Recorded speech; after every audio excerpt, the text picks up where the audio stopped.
أشهد أن لا إله إلا الله وحده لا شريك له وأشهد أن محمدا عبده ورسوله أما بعد فأعوذ بالله من الشيطان الرجيم بسم الله الرحمن الرحيم الحمد لله رب العالمين الرحمن الرحيم مالك يوم الدين إياك نعبد وإياك نستعين اهدنا الصراط المستقيم صراط الذين أنعمت عليهم غير المغضوب عليهم ولا الضالين.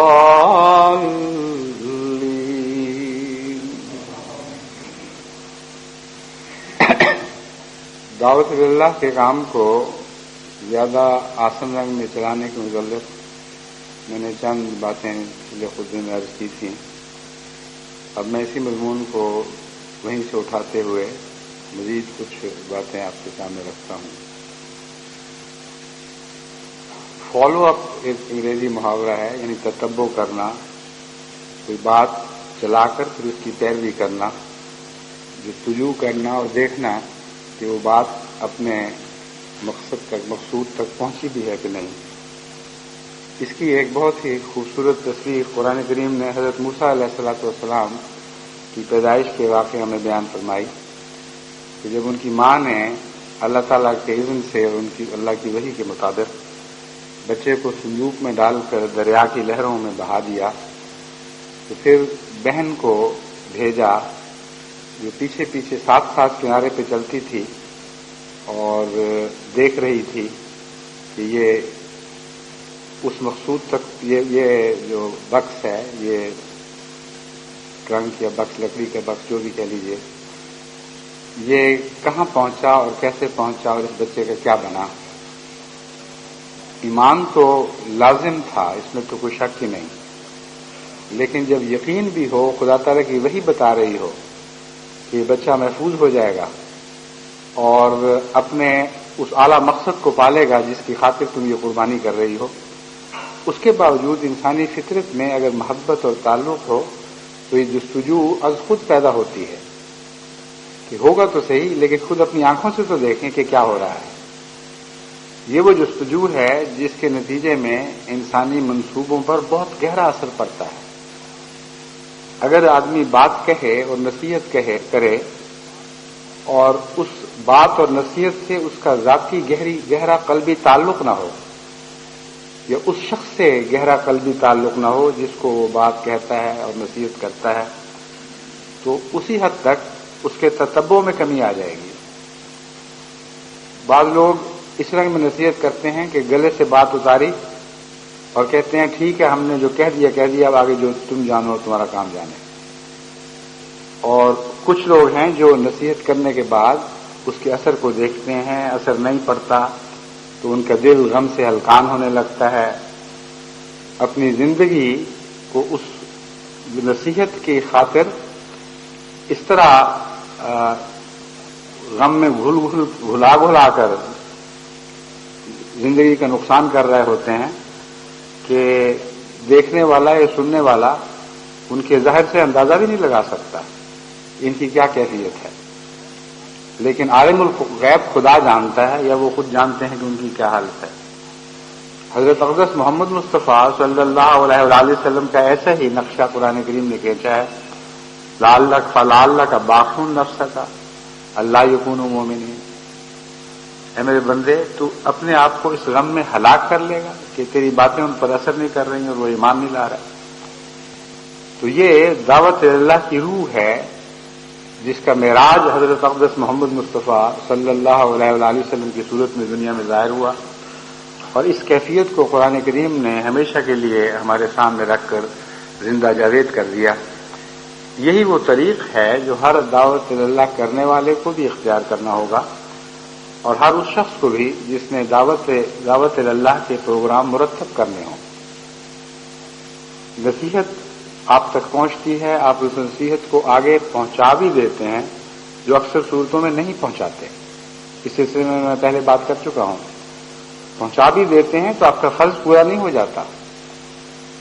جب ایک منتظم کو یہ اطلاع ملتی ہے یا امیر کو یہ اطلاع ملتی ہے منتظمین کی طرف سے کہ ہماری تحریک پر فلاں فلاں جماعت میں اتنے اتنے دعوت اللہ کرنے والے یا دعوت اللہ کی تمنا رکھنے والے پیدا ہو چکے ہیں، تو اس اطلاع کے بعد ایک حصہ دل کا مطمئن ہو جانا چاہیے کہ نصیحت کسی حد تک کارگر ہوئی اور بات آگے چل پڑی.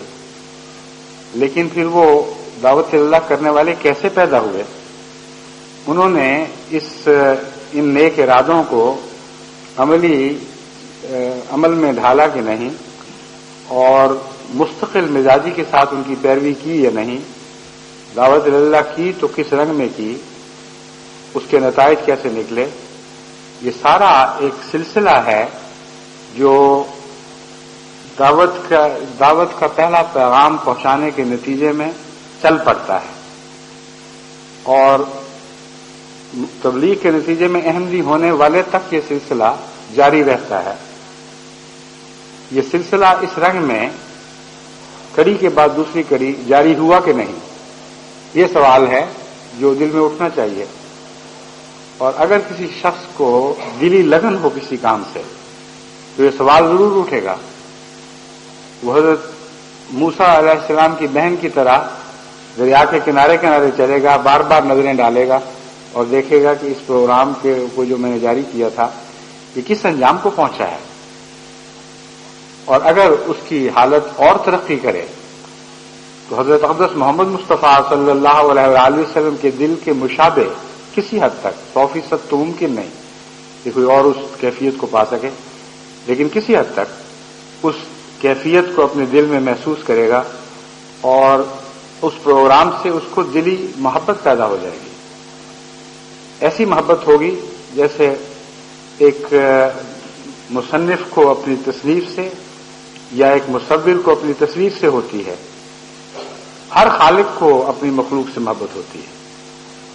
بس ان منصوبوں کو جو اپنا بنا لیں، اپنے دل کو لگا لیں، اپنے ذاتی کام سمجھنے لگ جائیں اور اس منصوبے سے ان کو پیار ہو جائے، ان کے کاموں میں اور قسم کے رنگ پیدا ہوتے ہیں اور طرح کی برکتیں ظاہر ہوتی ہیں. بس تمام دعوت اللہ سے متعلق عہدیداروں کو، خواہ وہ منتظم ہوں، ناظم ہوں، سیکرٹری ہوں یا امراء ہوں، میں نصیحت کرتا ہوں کہ پہلے اپنے دل کا جائزہ لیں کہ کیا آپ نے اس کام کو اپنی جان کے ساتھ اس طرح لگا لیا ہے جیسے غم لگ جایا کرتے ہیں، جیسے لگن لگ جاتی ہے، جیسے عاشق کو عشق کھانے لگ جاتا ہے. کیا ایسی کیفیت آپ کی اس پروگرام سے متعلق پیدا ہوئی ہے یا نہیں، یا کچھ نہ کچھ اس قسم کی کیفیت آپ محسوس کرتے ہیں یا نہیں؟ اگر نہیں تو پھر ابھی یہ کام آپ کے بس میں نہیں.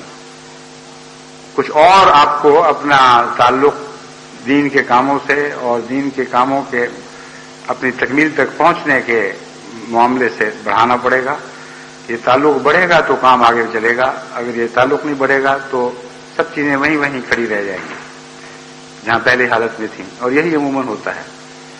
بس لگن کے نتیجے میں جستجو اور تتبع پیدا ہونا چاہیے، اور اگر یہ نہیں ہے تو اسی حد تک آپ کے دل کی لگن میں اور اس کے تعلق میں کمی ہے. آگے اس کو کام کو کرنا کس طرح ہے؟ پھر اس سلسلے میں کام تو اتنا زیادہ ہے کہ فوری طور پر کسی کے لیے ممکن نہیں ہے کہ ہر دعوت اللہ کرنے والے تک پہنچ کر اس کی کیفیات کا جائزہ لے، اس کے پروگراموں کا جائزہ لے، وہ پروگرام کس طرح چلا رہا ہے، ان باتوں کا جائزہ لے. یہ لمبا کام ہے، لیکن اس کا آغاز ہونا چاہیے، اور اگر آغاز درست ہو جائے تو انشاءاللہ تعالی رفتہ رفتہ یہ کام سنبھالا جائے گا. امراء کو چاہیے کہ اپنے سیکرٹری تبلیغ سے اس معاملے میں باقاعدہ سیٹنگ کریں، یعنی مجلس عاملہ کے علاوہ بھی ان کو بلائیں، ان کے ساتھ بیٹھیں، ان سے پوچھیں کہ آپ نے اس سلسلے میں اب تک کیا کیا ہے، اور پھر یہ دیکھیں کہ کیا جن لوگوں نے دعوت اللہ کے وعدے کیے تھے ان تک یہ سیکرٹری تبلیغ یا ان کے نائبین پہنچے بھی ہیں کہ نہیں، اور مل کر تفصیل سے صورتحال کا جائزہ لیا ہے کہ نہیں. مثلا انگلستان کی مثال لیجیے، اگر برمنگھم سے 100 دعوت اللہ کرنے والے اپنا نام اس فہرست میں درج کرا دیتے ہیں، اور ہر سال ان اعداد و شمار کا اعادہ ہوتا رہتا ہے، اور عملاً کوئی جا کر دیکھتا نہیں کہ انہوں نے پچھلے سال کیا کیا تھا، تو یہ اپنے نفس کو دھوکہ دینے والی بات ہے، یہ وہموں میں بسنے والی بات ہے کہ ہم کوئی کام کر رہے ہیں.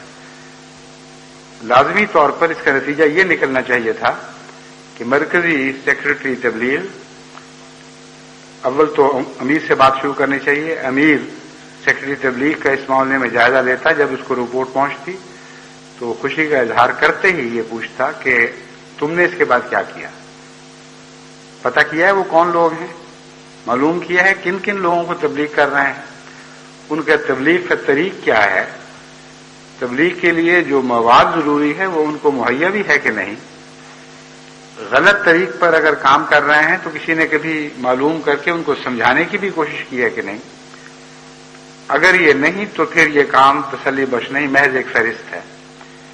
پھر ان کو سمجھائے، اور بعض دفعہ اپنے دوروں میں جا کر مقامات پہ، دوروں کے دوران ان مقامات پر جا کر مثال کے طور پر بعض رابطے پیدا کر کے دکھائے اور بتائے کہ اس طرح کام ہوتا ہے. مثلا ایک سیکرٹری تبلیغ اگر پوری طرح کام کرنے والا ہو اور وہاں جماعت کی تعداد خاطر خواہ ہو تو اس کو تو اتنا وقت میسر ہی نہیں آ سکتا کہ اپنے روزمرہ کے کام اور تبلیغ کے علاوہ اسے کوئی ہوش رہے. اتنے تفصیلی دورے کرنے پڑیں گے اور مختلف جگہوں پر ٹھہر ٹھہر کر اتنے وسیع رابطے کرنے پڑیں گے کہ بڑی جماعتوں میں تو یہ ممکن ہی نہیں ہے، کیونکہ 24 گھنٹے کے دن کے اندر کسی حد تک تو کام سمائے جا سکتے ہیں، حد سے زیادہ کام تو نہیں سمائے جا سکتے. اس کا تقاضا یہ ہے کہ اسے ٹیمیں بنانی پڑیں گی.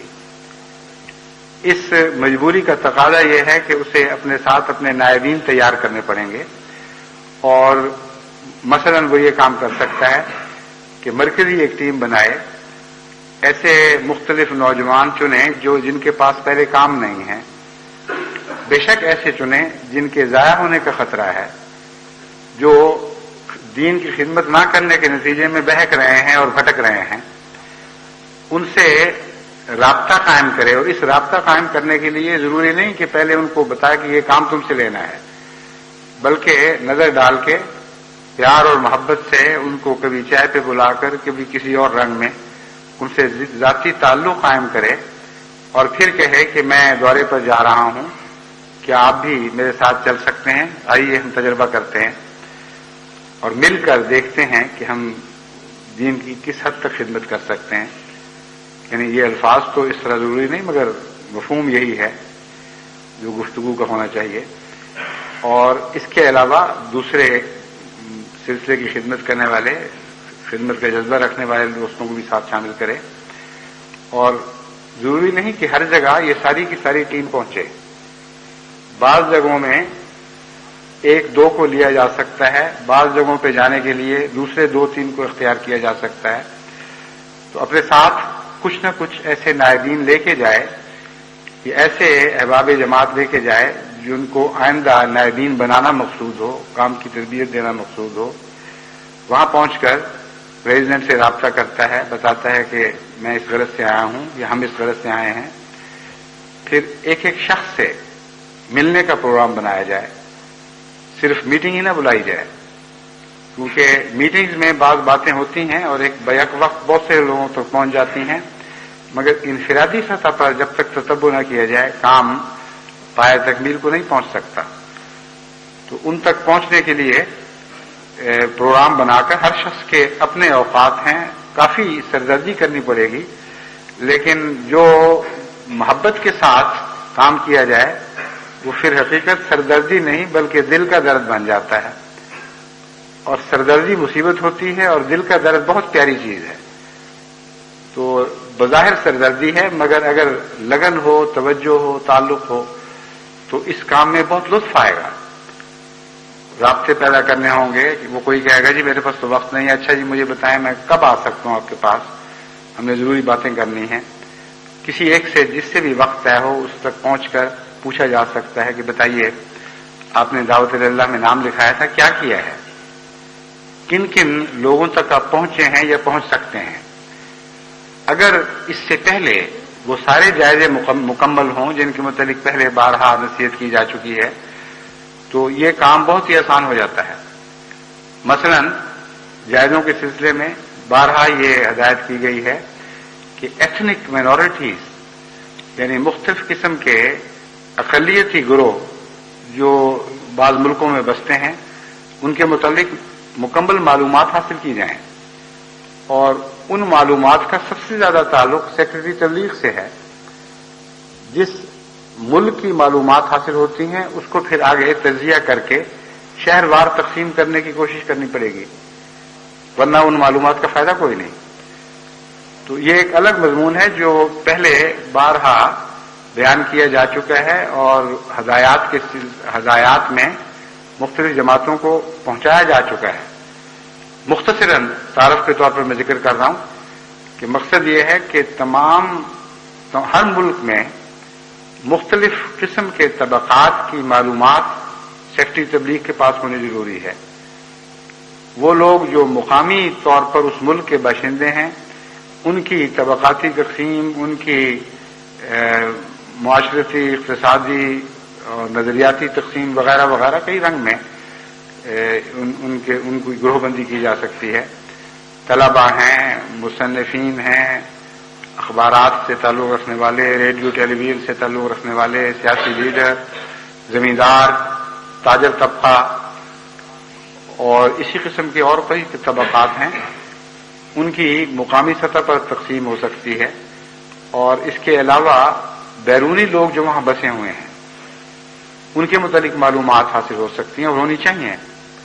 مثلا جب میں پرتگال گیا تو وہاں کے مبلغ ماشاءاللہ چونکہ نظر رکھتے ہیں تبلیغ پر، انہوں نے بعض ایسے دوستوں سے بھی رابطے کیے ہوئے تھے جن کا پرتگال سے تعلق نہیں ہے.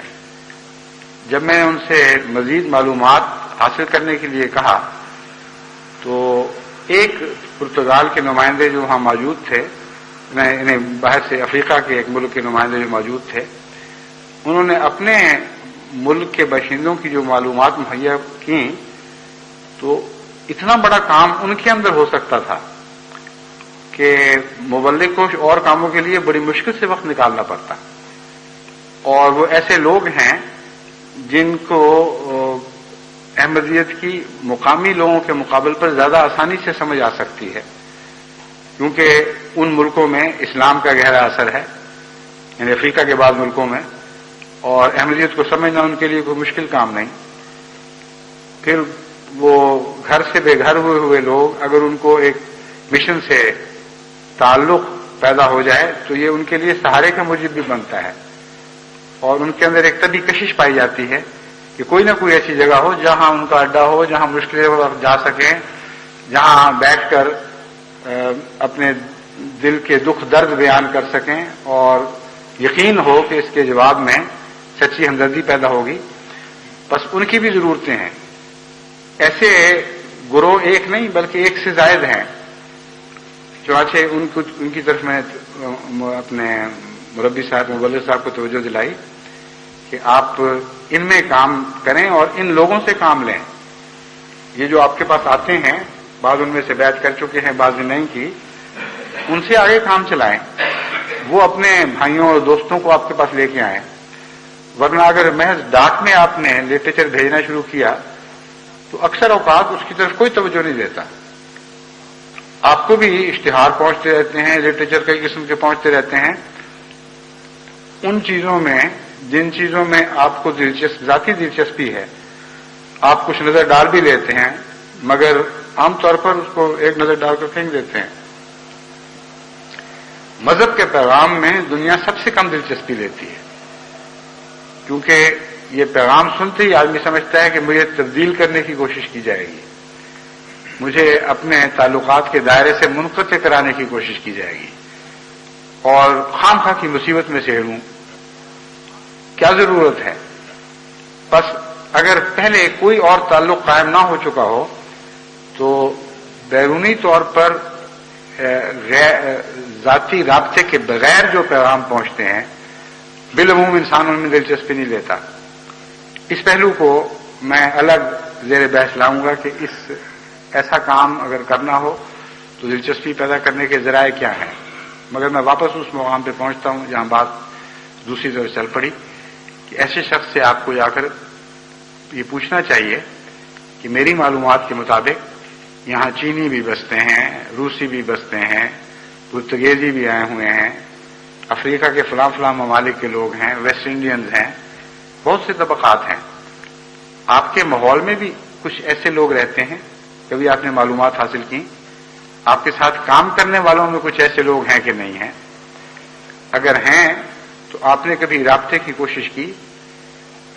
اور رابطے کی کوشش اگر کی تو کس طرح کی؟ اگر ایک اجنبی آدمی کو آپ رابطہ کر کے یہ کہنا شروع کر دیں کہ آؤ اسلام قبول کر لو، تو ذاتی رابطے کے باوجود وہ کچھ تو سنے گا، لیکن طبعاً اس کے دل میں اس کے خلاف رد عمل ہوگا. پہلے جس کو تبلیغ کی جاتی ہے اس کی دلچسپی کے دائروں کی تلاش کرنی پڑتی ہے. اس لیے جب آپ یہ مضمون چھیڑیں گے تو اور تفاصیل میں جانا پڑے گا، بات سے بات نکلتی چلی جائے گی.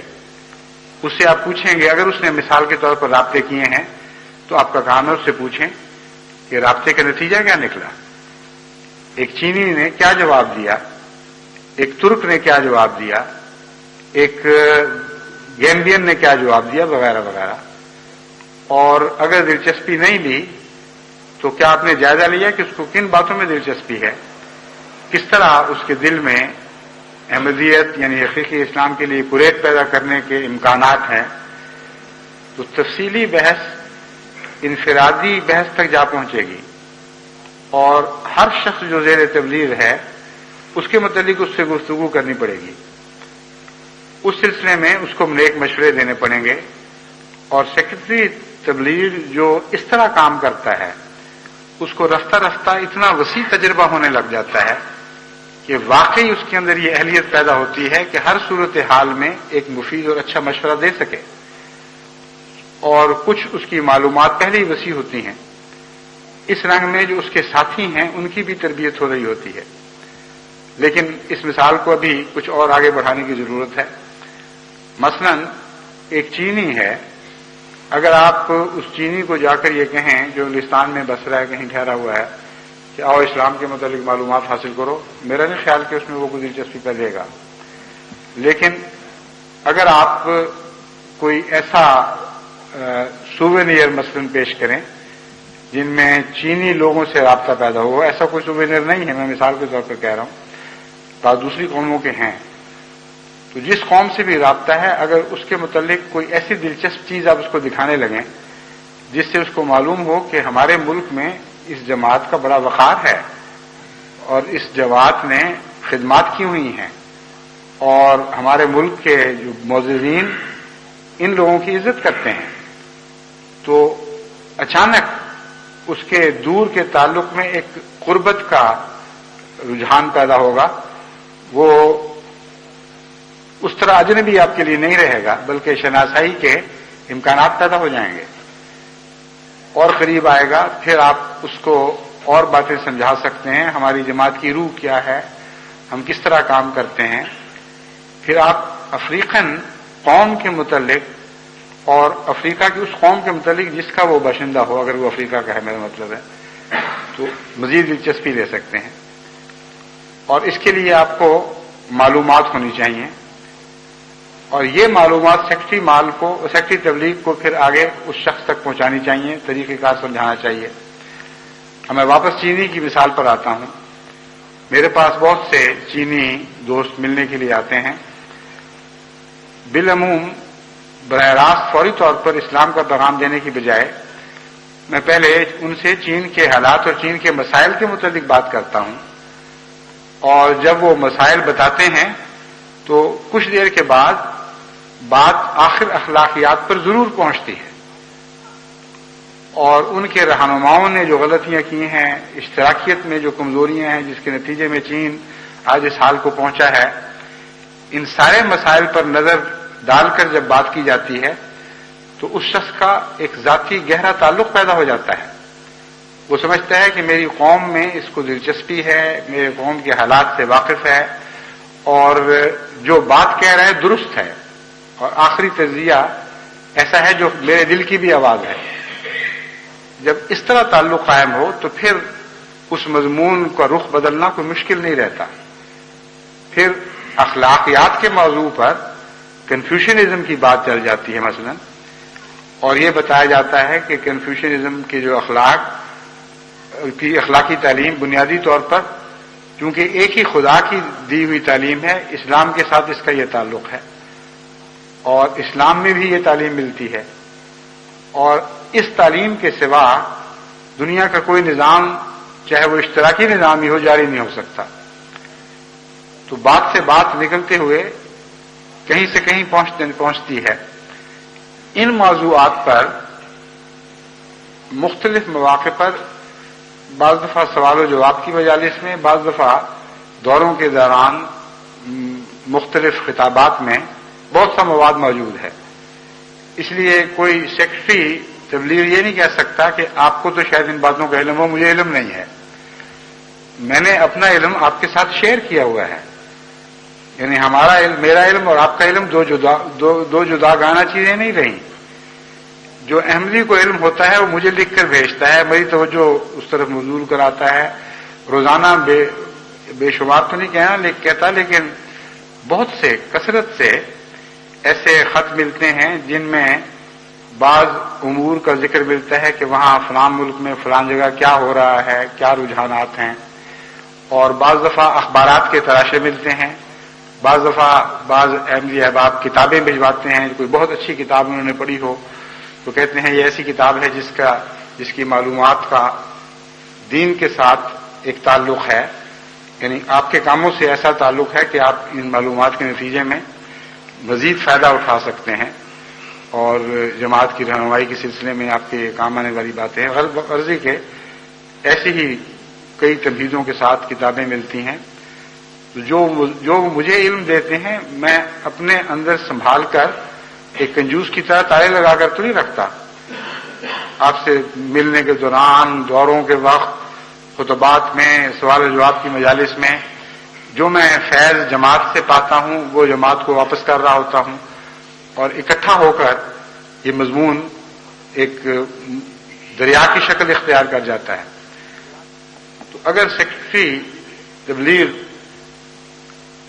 باقاعدہ اپنے کام کے سلسلے میں تیاری کرنے کی کوشش کرے تو اس کے لیے مواد بہت ہے، تیاری کے لیے ذرائع موجود ہیں. لٹریچر کا مطالعہ، دنیا کے حالات کا براہ راست مطالعہ، مختلف ایتھنک گروپس جو اس ملک میں رہتے ہیں یعنی اقلیتی طبقات، ان کے متعلق مقامی طور پر ان کی انجمنوں سے رابطے کر کے معلومات حاصل ہو سکتی ہیں.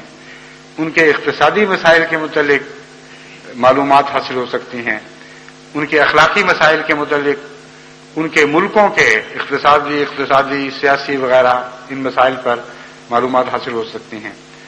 وہ معلومات حاصل کرے، وہ مجھ تک پہنچائیں. معلومات جو مجھے ملتی ہیں میں ان تک پہنچاتا ہوں. اس طرح ایک علم کا ذخیرہ پیدا ہوتا ہے جو بڑھتا چلا جاتا ہے، اور ان سب عمومی باتوں کا تبلیغ کے ساتھ بڑا گہرا تعلق ہے. کیونکہ جس شخص کو تبلیغ کی جائے جب تک اس کی دلچسپی کے معاملات میں آپ کو دلچسپی نہ ہو، جب تک اس کو یہ یقین نہ ہو کہ میری دلچسپی کے دائرے تبلیغ کرنے والے کی دلچسپی کے دائرے سے بالکل الگ نہیں ہیں، کچھ مشترکہ زمین بھی ایسی ہے جہاں ہم دونوں ایک ہی رنگ طرح کی دلچسپی رکھتے ہیں، اس وقت تک اس کو اپنے پیغام میں اس کے لیے اپنے پیغام میں دلچسپی پیدا کرنے کے امکانات بہت کم ہوں گے. یعنی میں اس کو مزید وضاحت یوں کرتا ہوں کہ آپ کے لیے اس بات کا امکان کم ہوگا کہ آپ اس کو اپنے پیغام میں دلچسپی لینے پر مجبور کر سکیں. آپ کو پہلے دلچسپی لینی ہوگی اور اس کے نتیجے میں رفتہ رفتہ اور باتیں آپ کو معلوم ہوں گی اور ان باتوں کے نتیجے میں علم کی روشنی ملے گی. جس طرح کہ میں نے پہلے بیان کیا تھا، روشنی کے بغیر سفر نہیں ہو سکتا. اسی لیے اجنبی سے آپ مؤثر گفتگو نہیں کر سکتے. پہلے ٹٹول کر تھوڑی دیر تک باتیں کر کے ادھر ادھر کی باتیں کرنے کے بعد اندازہ لگانا پڑتا ہے کہ ہے یہ کس مزاج کا آدمی. اس لیے جب وہ نئے دوست میرے پاس آتے ہیں، ہمیشہ شروع میں ادھر ادھر کی چاروں طرف کی باتیں کر رہا ہوتا ہوں. جو احمدی لے کر آتے ہیں وہ بھی حیران ہوتے ہوں گے کہ سیدھی بات کرتا نہیں، تبلیغ کی گفتگو نہیں کر رہا. لیکن میں اس کے بغیر کر ہی نہیں سکتا جب تک مجھے یہ نہ پتہ لگے کہ کسی شخص کا مزاج ہے کیا، کن باتوں میں دلچسپی رکھتا ہے، اس کے نظریات کیا ہیں، اس کے تجارب کیا ہیں، کیا تلخیاں دل میں ہیں، کیا خوشی کی باتیں ہیں. اس وقت تک صحیح معنوں میں تبلیغ ہو ہی نہیں سکتی.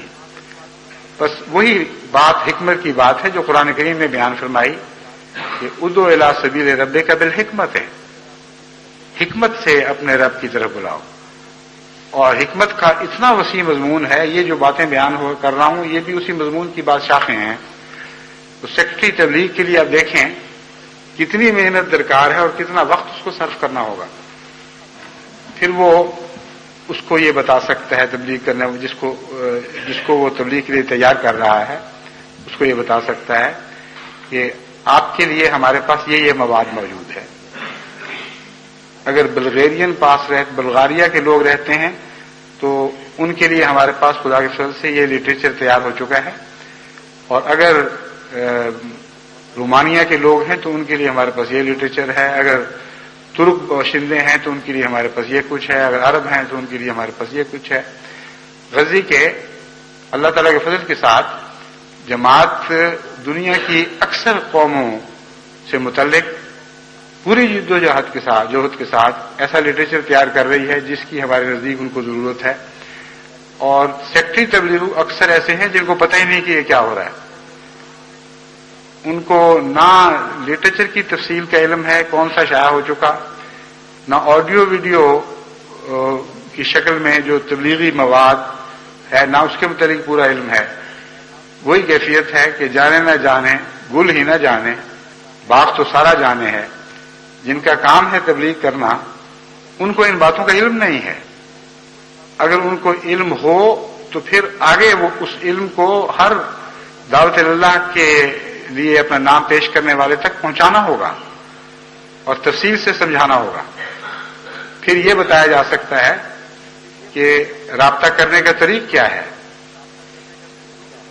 اگر ایک بالکل اجنبی ہو اس سے بھی رابطہ کیا جا سکتا ہے اور رابطے کے لیے تقریبات پیدا کی جا سکتی ہیں، اس میں کوئی مشکل نہیں ہے.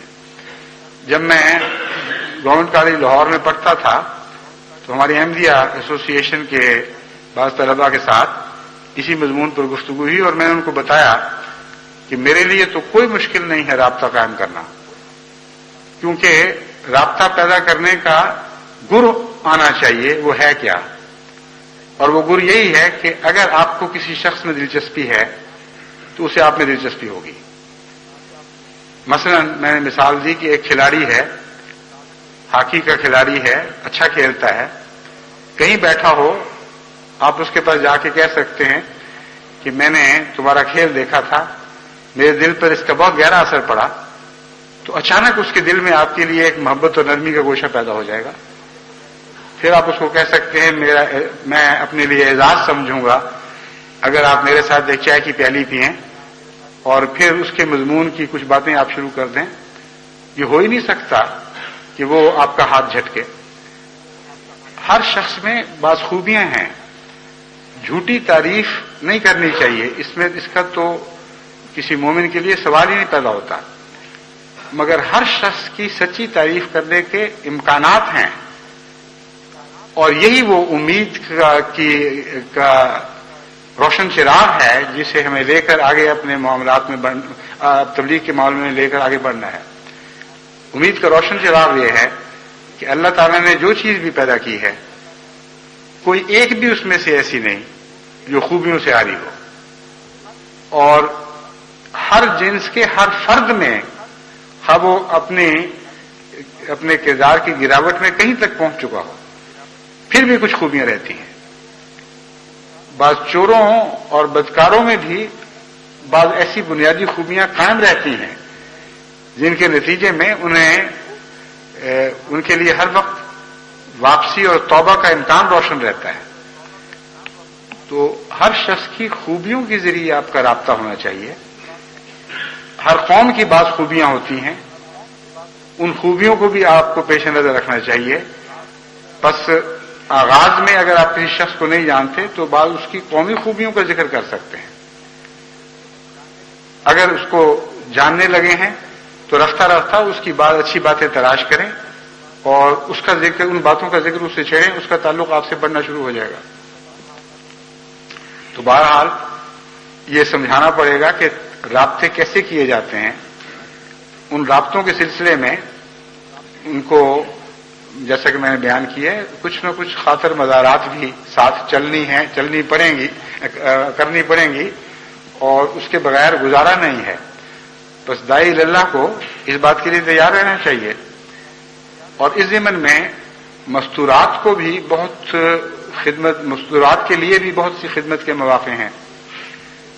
بہت سی رپورٹیں جو مجھے مختلف جگہوں سے ملتی ہیں، ان سے پتہ چلتا ہے کہ جن احمدی داعیین اللہ کی بیویاں حوصلے والی اور خدمت کرنے والی اور مہمان نواز ہیں، ان کا کاروبار دعوت اللہ کا خوب چمکتا ہے اور بڑی جلدی ان کے تعلقات کے دائرے بڑھتے ہیں۔ کوئی شخص جو آپ کے گھر آ کر آپ کی بیوی کے ہاتھ کا پکا ہوا کھانا، سوائے سے کہ بدقسمتی سے وہ کھانا بہت ہی خطرناک پکاتی ہو، ایک دفعہ کھا لے تو کچھ کمی بھی رہ گئی ہوگی تو وہ بہت ہی ممنون ہوگا اور شکریہ ادا کرے گا، اور اس کا ایک گہرا تعلق قائم ہو جائے گا۔ تو اس طرح آپ کی بیویاں بھی اس میں حصہ لے سکتی ہیں۔ آپ کے بچے بھی، اگر آپ ان کی تربیت کریں اخلاقی لحاظ سے، وہ ان سے پیار کا اظہار کریں، ان سے اچھی دل لبھانے والی باتیں کریں، تو وہ جو دور کا تعلق تھا اچانک قریب آتے آتے ایک خاندانی تعلق میں تبدیل ہو جائے گا۔ تو دور کے تعلقات کو قریب کرنا ایک باقاعدہ منصوبے کا تقاضا کرتا ہے، اور اس کوچے کی آشنائی ہونی ضروری ہے۔ اور یہ باتیں محض عمومی نصیحتوں کے ذریعے نہیں سمجھائی جایا کرتی، انفرادی طور پر کام کر کے دکھانا پڑتا ہے۔ تو اس طرح آپ دیکھیں کہ ایک سیکرٹری تبلیغ چند آدمیوں کو لے کر جاتا ہے، اس کے پاس اپنا کتنا وقت ہوگا، وہ کہاں تک ان سب کاموں سے نپٹ سکتا ہے، کس تک پہنچ سکتا ہے۔ لیکن جیسا کہ میں نے بیان کیا ہے، اصل طریق وہی ہے کہ جن 2-3 ساتھیوں کو وہ لے کر جاتا ہے، ان سے پھر وہ بار بار کام لینا شروع کرے، ان کی تربیت کرے، اور پھر مقامی دوستوں کو ساتھ لینا شروع کریں، وہ پھر حلقے تقسیم کریں۔ تو ایک کام جو معمولی آغاز سے شروع ہوا وہ ایک وسیع کاروبار تک پہنچ سکتا ہے، اور ساتھ اور لوگ شامل ہونے شروع ہو جاتے ہیں۔ اس موضوع پر بھی وہی آیت کریمہ ہمارے کام آئے گی جو ہمیں ایک دعا کا طریق سکھاتی ہے کہ رب ادخلنی مدخل صدق واخرجنی مخرج صدق واجعل لی من لدنک سلطانا نصیرا، کہ اے خدا، ہم ترقی کے جس مرحلے میں بھی قدم رکھتے ہیں اس مرحلے کو ہمارا آخری مقام نہ بنانا، بلکہ اگلے مقامات کے لیے دروازہ کھولنے والے مقام بنا دینا۔ اور اس ضمن میں ہر اگلا مرحلہ ہمارے لیے مقام محمود ثابت ہو، ایسا مرحلہ جس کی تعریف کی جاتی ہے اللہ کی طرف سے تعریف کی جاتی ہے. کیونکہ یہاں اس آیت کریمہ میں اللہ تعالیٰ فرماتا ہے کہ خدا تعالیٰ، اس سے پہلے جو آیت ہے اس میں اللہ تعالیٰ فرماتا ہے کہ خدا تعالیٰ قریب ہے کہ خدا تعالیٰ تجھے مقام محمود تک پہنچا دے یا مقام محمود پہ نافذ فرما دے. تو اس کے ساتھ یہ دعا ہے رب ادخلنی مدخل صدق واخرجنی مخرج صدق. محمود کے تقاضوں کو سمجھنے کے بعد تباً دل سے یہ دعا اٹھنی چاہیے، اور اللہ تعالیٰ نے یہی دعا سکھائی ہے. بس مقام محمود چونکہ خدا کی طرف سے عطا ہوتا ہے اس لیے کسی انسانی تعریف کا محتاج نہیں ہے، اور انسانی تعریف سے اس کا دور کا بھی تعلق نہیں ہے. مقام محمود وہ ہے جس کو خدا نے تعریف کے ذریعے ایک مقام کے لائق سمجھا ہو اور وہ مقام اس کو عطا کیا ہو. یہ مقام ہے جو مقام محمود کہلاتا ہے. اس کے بعد دنیا کی تعریف خود بخود شروع ہو جاتی ہے. اس لیے یہ نہیں میں کہہ سکتا کہ مقام محمود میں صرف خدا تعریف کرتا ہے اور بندے تعریف نہیں کرتے، مگر یہ تعریف وہ ہے جو خدا کی تعریف کے تابع ہوتی ہے. یہ وہ راگ ہے جسے جب آسمان گاتا ہے تو فرشتے بھی ساتھ گاتے ہیں، اور پھر ملائکہ کے تابع زمین پر بسنے والے نفوس بھی اس کے اثر سے اس سے متاثر ہو کر اسی رنگ کے راگ الاپنے لگ جاتے ہیں. تو مقام محمود ہمارے ہر کام میں چھوٹی چھوٹی منازل کی شکل میں آتا رہتا ہے. حضرت اقدس محمد مصطفیٰ صلی اللہ علیہ وآلہ وسلم کے جس مقام محمود کا اس آیت کریمہ میں ذکر ہے وہ تو ہم میں سے اکثریت کے تصور سے بھی بالا ہے. اس لیے میں اس کی مثال دے کر آپ کو سمجھا رہا ہوں کہ وہ مقام محمود بھی دراصل ایک ہی چھلانگ میں حاصل ہونے والا مقام محمود نہیں تھا.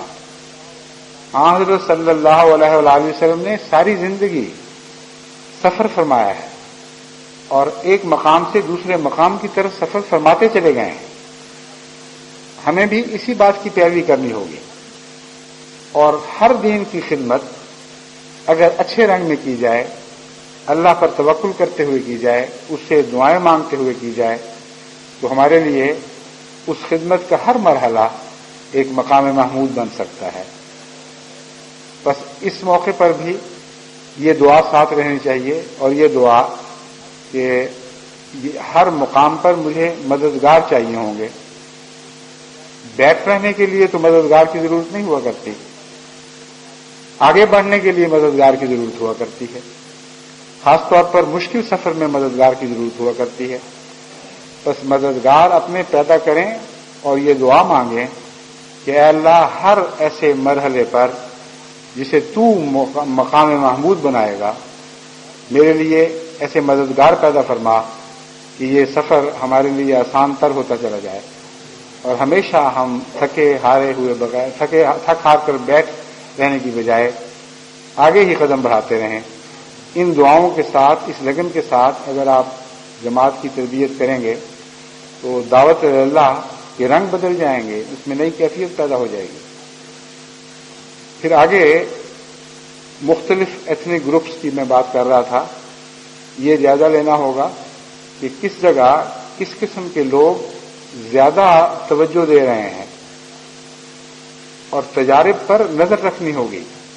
محض تجربے کا آغاز کر دینا کافی نہیں ہے. کئی جگہ آپ کو یہ معلوم ہوگا کہ بعض دفعہ بعض طبقات میں نسبتاً کم دین کی طرف توجہ ہوتی ہے، بعض دوسرے طبقات میں زیادہ توجہ پیدا ہوتی ہے. پھر یہ دیکھنا ہوگا کہ کس طریق پر رابطے پیدا کیے جائیں تو زیادہ توجہ پیدا ہوتی ہے، کس طریق پر پیدا کیے جائیں تو کم توجہ پیدا ہوتی ہے. غرضی کے جو کام جاری کرنے ہیں ان کو متعلقہ افراد تک پہنچا کر سمجھا کر اپنی طرف سے آپ کام مکمل کر بھی دیتے ہیں، تب بھی بات ختم نہیں ہوتی. پھر ان کے تجارب پر نظر رکھنی پڑے گی، اور اگلے سفر کے وقت جب آپ وہاں جاتے ہیں تو ان سے پوچھنا ہوگا کہ آپ بتائیں جو ترکیبیں آپ کو پچھلی دفعہ بتائی تھیں ان پر کوئی عمل ہوا بھی کہ نہیں، کوئی رابطے ہوئے، کس نے کیا جواب دیا اور آپ کے پاس اس کا کیا جواب تھا۔ جب آپ اس رنگ میں ان سے گفتگو کرتے ہیں تو آپ کو معلوم ہوگا کہ بہت سے جواب ان کے غلط تھے، بہت سے جواب ایسے تھے جو کسی کو قریب کرنے کے بجائے دور پھینکنے والے تھے، اور یہ باتیں مجھ تک تو اب خود پہنچ جاتی ہیں، اس لیے مجھے جا کر پتہ کرنے کی ضرورت نہیں۔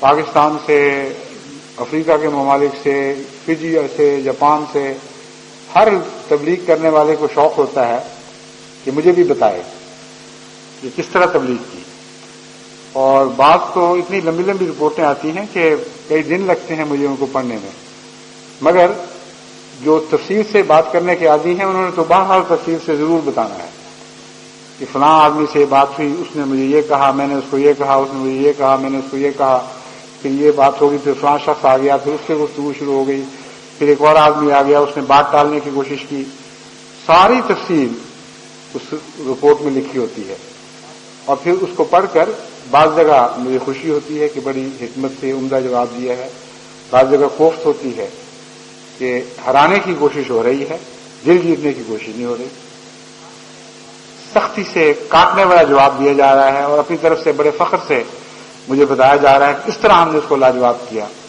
حالانکہ لاجواب کرنا مقصد ہی نہیں ہے ہمارا۔ ہمارا مقصد یہ ہے دل جیتیں، خواہ خود لاجواب ہو کر دل جیتیں، اور یہ بھی ایک حکمت کا مضمون ہے۔ بعض دفعہ لاجوابی سے بھی دل جیتے جاتے ہیں، آپ ایک بات کو برداشت کر جائیں اور اس کا جواب نہ دیں اور ایک درد آمیز خاموشی اختیار کریں، تو اس کے نتیجے میں بھی دل جیتے جاتے ہیں۔ ابھی چند دن ہوئے افریقہ کے ایک ملک سے اسی مضمون پر ایک رپورٹ ملی کہ ہم کسی جگہ گئے، وہاں جو ان کا عیسائیوں کا مناد تھا اس نے بہت بےہودہ زبان استعمال کی اور سختی کی اور ناپسندیدہ رویہ اختیار کیا۔ اس پر ہم نے یہی مناسب سمجھا کہ صبر سے کام لیں اور مقابل پر سختی نہ کریں، چنانچہ ہم صبر کے ساتھ اس دکھ کو برداشت کرتے ہوئے خاموش رہے۔ دوسرے دن وہ دلی معذرت کے ساتھ انتہائی شرمندہ حالت میں پہنچا، بار بار معافی مانگی اور عرض کیا کہ آپ دوبارہ ہم سے بات کریں، دوبارہ تبلیغ کریں، اور ہم سننے کے لیے حاضر ہیں۔ بڑی شرافت کے ساتھ گفت و شنید ہوگی۔ یہ اس مضمون کا خط صرف ایک افریقہ سے نہیں آتا، مختلف جگہوں سے ملتے ہیں۔ بنگلہ دیش سے بھی اس مضمون کا خط ملا، اور بھی کئی ایسے ہیں جن کا مجھے اب نام بھی یاد نہیں، مگر روزمرہ کا تجربہ ہے کہ جو احمدی صبر کے ساتھ للہ خاموشی اختیار کرتا ہے، اس کا جواب نہ دینا اس کے لیے زیادہ دل جیتنے کا موجب بن جاتا ہے، اور جو ایسا جواب دینا جانتا ہے کہ جس کے نتیجے میں دل جیتے ہی جاتے ہیں، وہ تو بہرحال خدا کے فضل سے ایک اعلیٰ مقام پر فائز ہے، اور اس کے نتیجے میں ہر تبلیغ، ہر جد و جہد، ہر کوشش کے نتیجے کے بعد اللہ تعالی کے فضل سے اس کی جھولی میٹھے پھلوں سے بھرتی رہتی ہے۔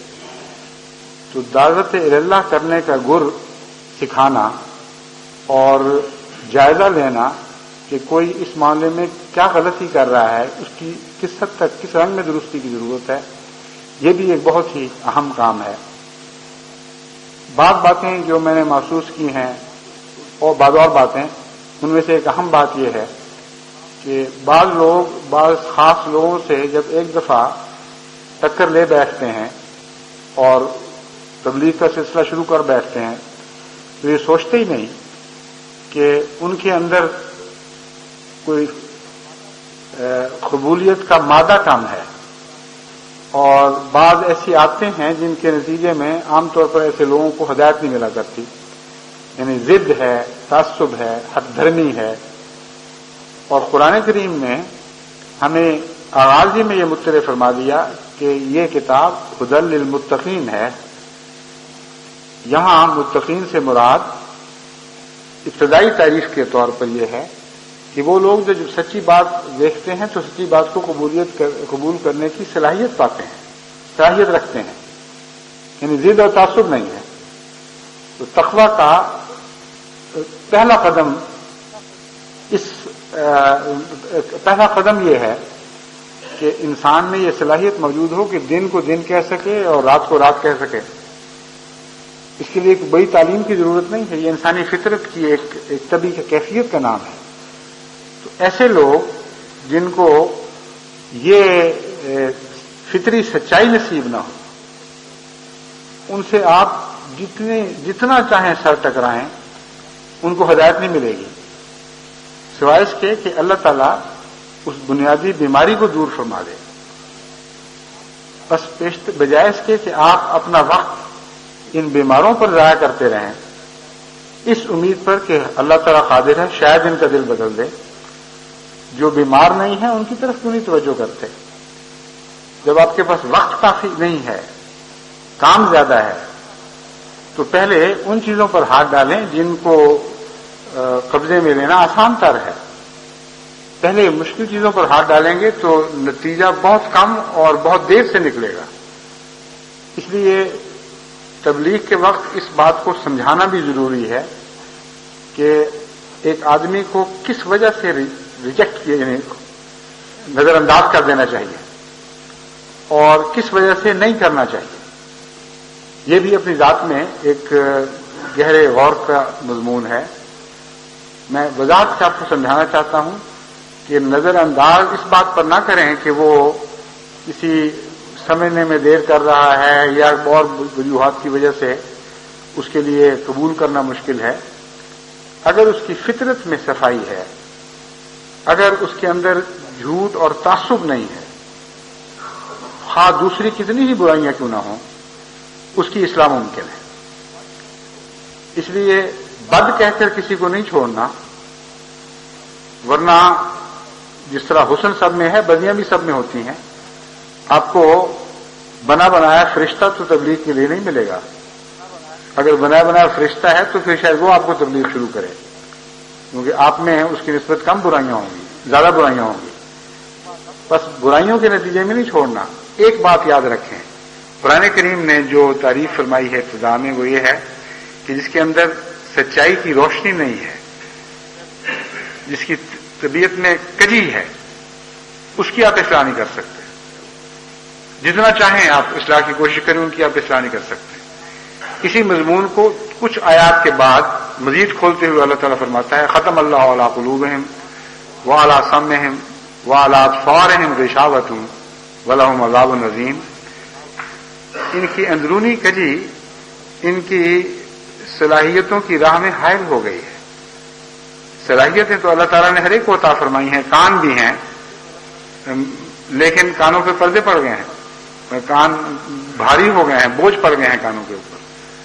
آنکھیں ہیں لیکن آنکھوں کے اوپر پردے پڑ گئے ہیں. دل ہیں مگر دل اندھے ہو چکے ہیں.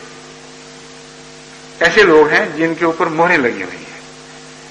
بس مہر زدہ آدمیوں پر بے وجہ لمبے وقت ضائع کرنا یہ درست نہیں ہے، آپ کے قیمتی وقت کا ضیاع ہے. لیکن اس کے مقابل پر ایک اور بات سے بھی بہت احتیاط بہت لازم ہے کہ یہ کہہ دیا جائے کہ یہ سارا علاقہ ہی مہر زدہ ہے، ان میں ہدایت قبول کرنے کا مادہ کوئی نہیں. یہ جو عام فتویٰ دینا ہے یہ ایک بہت خطرناک بات ہے. اس کا مطلب ہے کہ اپنی کمزوریوں کو خدا کی تقدیر کے سر پہ تھوپنے کی کوشش کر رہے ہیں. وہ خدا تعالیٰ نے ساری زمینیں ہی بنجر پیدا کی ہیں، آپ بیچارے کیا کر سکتے ہیں؟ جب زمینوں نے قبول ہی نہیں کرنا تو آپ کا کیا قصور؟ اس لیے اس فتوے میں جلدی نہیں کرنی چاہیے، لیکن حکمت اور گہرائی کے ساتھ جائزہ لے کر انفرادی طور پر یہ فتویٰ دیا جا سکتا ہے. اور جن لوگوں میں آپ ضد اور تعصب دیکھیں ان کو چھوڑ کر صحیح فطرت لوگوں کی طرف متوجہ ہوں. مجھے پاکستان میں جب پاکستان نہیں بنا تھا ہندوستان کے زمانے میں یاد ہے، لاہور میں ہمارے بعض دوست تھے بہت ہی تبلیغ کا شوق رکھنے والے. جب ہم طالب علم ہوا کرتے تھے ساری عمر انہوں نے تبلیغ کی اور ساری عمر ایک بھی پھل نہیں لگا. وجہ یہ ہے کہ جو آدمی ضدی چنے ہوئے تھے ان سے ہی ٹکراتے رہے. آج وہ یہ دلیل لے کے آیا, کل یہ دوسری دلیل لے کے آئے. سارے ہر روز ہنگامے, ہر روز گفت و شنید, بحثیں اور گرم بحثیں, یہاں تک کہ بعض دفعہ لڑائیوں تک بھی نوبت پہنچ جاتی تھی. مگر وہ ان دوستوں کے ساتھ آپس میں اس طرح جڑ چکے تھے کہ علیحدہ نہیں ہو سکتے تھے, اور ساری عمر اپنی ضائع کر دی. اگر ان کو چھوڑ کر دوسرے لوگوں کی طرف متوجہ ہوتے تو آسانی کے ساتھ, خدا کے فضل کے ساتھ ایسے صحیح فطرت مل سکتے تھے. لیکن کیوں ایسا نہیں کیا, یہ سوال ہے جس کو آپ کے لیے سمجھنا ضروری ہے. ایک انانیت کی بہت سی قسمیں ہیں. بعض قسمیں دبی ہوئی شکل میں, بھیس بدلی ہوئی شکل میں موجود ہیں.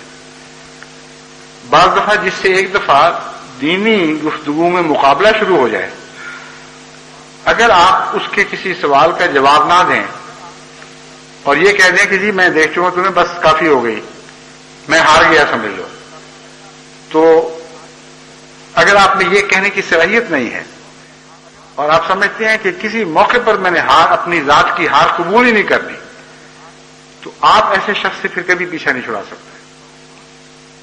ایک تلخ گھونٹ پینے کے لیے آپ کو تیار ہونا پڑے گا. ایک موقع پر آپ کو یہ کہنا پڑے گا میاں تم جیت گئے, میں ہار گیا, میرے پاس جواب نہیں ہے, یعنی تمہاری ان کجبیسیوں کا جواب نہیں ہے, تم مجھے ہارا ہوا سمجھ لو, لیکن خدا کے لیے میرا پیچھا چھوڑو. یہ کہہ دے اگر کوئی شخص, تو بعض دفعہ اس کی مخفی انانیت کہتی ہے کہ لو جی تم شکست کھا گئے, تم اپنے آپ کو تم نے نیچا دکھا دیا, اور یہ وہ روک حائل ہو جاتی ہے اس سے پیچھا چھڑانے میں. چنانچہ جن صاحبان کا میں ذکر کر رہا ہوں, ایک سے زائد ہیں جو میرے ذہن میں ہیں, بعض فوت ہو گئے, بعض زندہ بھی ہیں. ان کی یہ عادت ان کی تبلیغ کے مؤثر ہونے کی راہ میں ہمیشہ روک رہی, اور وہ سمجھتے تھے کہ ہمارے لیے جواب دینا ضروری ہے, اور اچھے جواب لے کے آتے تھے. مگر جس نے قبول ہی نہیں کرنا اس کو اچھے یا برے جواب سے کوئی بحث نہیں ہے, اس نے بہرحال قبول نہیں کرنا. تو یہ بھی دیکھنا پڑے گا کہ کوئی شخص چند خاص قسم کے لوگوں کے ساتھ مسلسل سر تو نہیں ٹکرا رہا. میں جب جرمنی گیا تو وہاں یہوہ وٹنسز والے بڑے سرگرم عمل دیکھے. افریقہ میں بھی آج کل بڑا کام کر رہے ہیں. بعض دوستوں سے جب فیملی ملاقات ہوئی اور تبلیغ کی بات ہوئی تو انہوں نے بتایا کہ جی ہم تبلیغ کر رہے ہیں مگر کوئی اثر نہیں ہوتا. جب مزید پتہ کیا تو معلوم ہوا کہ یہوہ وٹنسز والوں سے وہ اپنا سر کھپا رہے ہیں, اور یہ وہ لوگ ہیں جو تمام عیسائیوں میں سب سے زیادہ متعصب ہیں اور ریجڈ ہیں. ان کی عقلی حالت ایسی ہے کہ ان کے اندر وہ بدلنے کی صلاحیت نہیں ہے, اور ایک خاص قسم کا دماغ ہی ہے جو یہوہ وٹنس بنتے ہیں. یہوہ وٹنس کے لیے جو صلاحیتیں چاہیے ان میں دماغ کی کرکٹنس ضروری ہے اور کچھ تنگی نظر کی ضروری ہے. اس کے بغیر اچھا یہوہ وٹنس بن ہی نہیں سکتا. تو اکثر الا ماشاءاللہ بعض اتفاقاً کہیں نکل آتے ہیں ایسے جو یہوہ وٹنس بننے کے اہل نہیں ہوتے پھر بھی بن جاتے ہیں, اور ایک احمدی ان کو ان ٹھوکروں سے بچا بھی لیتا ہے. مثلا جاپان سے مجھے ایک خط ملا جس میں پتہ لگا کہ ایک یہوہ وٹنس والا اتنا صحیح فطرت تھا کہ چند باتوں میں ہی اس کا دل یہوہ وٹنس سے ہٹ کر اسلام کی طرف مائل ہو گیا. لیکن وہ دور کی قومیں ہیں, ان کو اتنا زیادہ عیسائیت کا گہرائی سے علم نہیں اور اتنا گہرائی سے تعلق نہیں ہے. مگر بعض ان کے عیسائیوں میں تبلیغی فرقے ایسے ہیں جو دماغ کی کمزوری اور صلاحیتوں کے منجمد ہونے کی وجہ سے مذہبی بنے ہوئے ہیں.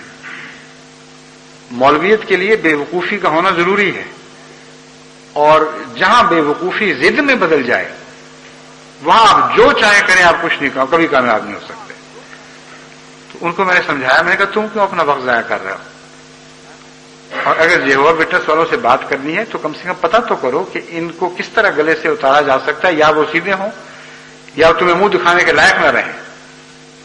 ان سے گفتگو کی طرز اور ہونی چاہیے. مجھ سے ایک دفعہ اس قسم کے ایک دوست میرے تشریف لائی تھیں، ایک خواتین گفتگو کرنے لگی. میں نے کہا مجھے پہلے یہ بتاؤ کہ حضرت عیسیٰ علیہ السلام اور حضرت مریم اور خدا کے تعلقات کیا ہیں؟ وہ بیٹا ہیں واقعتاً حاضر میں کوئی پکا، اس میں تو شک کی کوئی سوال ہی نہیں. بیٹا. میں نے کہا پھر حضرت مریم ماں ہوئی؟ تبھی بات ہے ماں ہے. خدا باپ ہے تو حضرت مریم حضرت خدا کی بیوی کہلائیں نا. پھر اگر وہ نکاح نہیں ہوا تو پھر یہ رشتہ جو ہے وہ بڑا گندا رشتہ بنتا ہے. ہم سوچ بھی نہیں سکتے کہ اللہ تعالیٰ کا اپنی مخلوق سے کوئی گندا رشتہ قائم ہو. اور اگر نکاح ہوا ہے یعنی آسمان پہ ہی چکی ہوا ہو، ضروری نہیں کہ دنیا میں پڑھایا گیا ہو، تو پھر منکوحہ بیوی بن گئی ہے. اب مجھے اگلا مسئلہ یہ سمجھاؤ کہ جب یوسف نے نجار سے شادی کی تو کیا خدا نے طلاق دی تھی یا دو خامن کیے ہیں؟ ایک خامن خدا تھا جس سے مسیح پیدا ہوئے، اور ایک یوسف نجار تھا جس سے اور بہت سے بچے پیدا ہوئے. تو یہ مسئلہ حل کرو. اب ایسے مسائل جو عقلی نقطۂ نگاہ سے پیش کیے جائیں ان کا کوئی جواب نہیں ہے. اب آزما کے دیکھ لیں. ادب کے دائرے میں رہتے ہوئے گفتگو کرنی چاہیے، اس میں کوئی شک نہیں. دل آزاری کی خاطر نہیں، سمجھانے کی خاطر یہ اشکار ان کے سامنے رکھے جا سکتے ہیں. ایک دو کے ساتھ آپ اس طرح کی عقلی ذرائع سے گفتگو کریں تو آپ ان کو بلائیں گے بھی تو آپ کے پاس نہیں آئیں گے.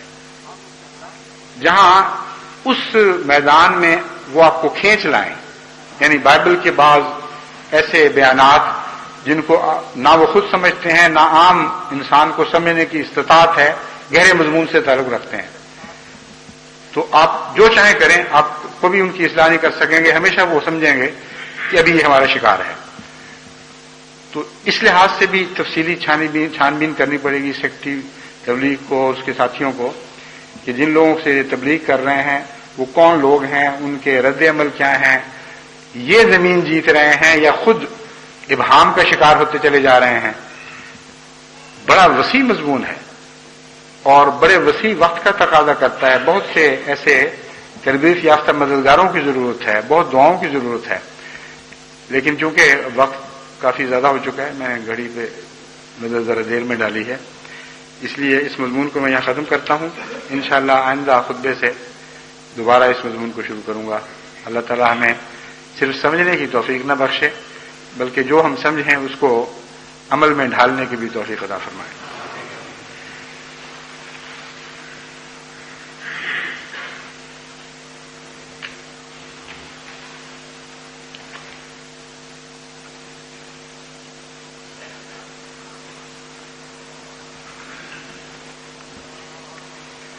الحمد لله نحمده ونستعينه ونستغفره ونؤمن به ونتوكل عليه ونعوذ بالله من شرور أنفسنا ومن سيئات أعمالنا من يهده الله فلا مضل له ومن يضلل فلا هادي له ونشهد أن لا إله إلا الله وحده لا شريك له ونشهد أن محمدا عبده ورسوله. عباد الله رحمكم الله إن الله يأمر بالعدل والإحسان وإيتاء ذي القربى وينهى عن الفحشاء والمنكر والبغي يعظكم لعلكم تذكرون. اذكروا الله يذكركم وادعوه يستجب لكم ولذكر الله أكبر.